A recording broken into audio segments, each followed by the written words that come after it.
వచ్చే ఎన్నికల్లో వైసీపీ గుణపాఠం చెప్పేందుకు ప్రజలు సిద్ధంగా ఉన్నారని టీడీపీ అధ్యక్షుడు ఏపీ సీఎం చంద్రబాబు అన్నారు. ఏపీపై ద్వేషం చూపిన కేసీఆర్, కేటీఆర్లు జగన్పై ప్రేమ చూపుతున్నారని ఆయన ఆరోపించారు.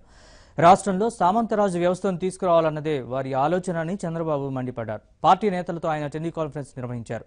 ప్రధాని మోదీ, జగన్, కేసీఆర్ 1000 కోట్ల ప్యాకేజీతో ఏపీపై కుట్రలు ప్రారంభించారని చంద్రబాబు ఆరోపించారు. ఇక రాష్ట్రాన్ని మరో బీహార్ చేసేందుకు ప్రశాంత్ కిషోర్ సాయంతో కుట్ర చేస్తున్నారని, కుల రాజకీయాల్ని ప్రోత్సహిస్తున్నారని ఆయన మండిపడ్డారు.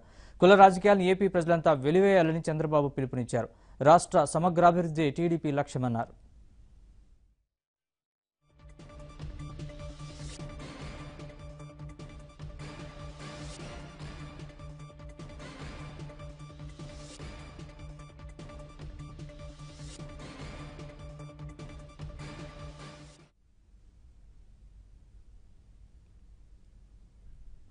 ఆంధ్రప్రదేశ్ అభివృద్ధిని, ప్రజల మంచిని కోరుకునేవారు టీడీపీలో చేరుతున్నారని, అవినీతిని కాంక్షించేవారు వైసీపీ వైపు మొగ్గు చూపుతున్నారని చంద్రబాబు చెప్పారు.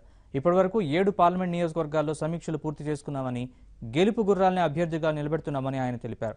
మరోవైపు పట్టభద్రులు, ఉపాధ్యాయ ఎమ్మెల్సీ ఎన్నికల్లో ప్రత్యక్ష పోటీకి దూరంగా ఉండాలని నిర్ణయించినట్లు సీఎం చంద్రబాబు పార్టీ నేతలకు వివరించారు.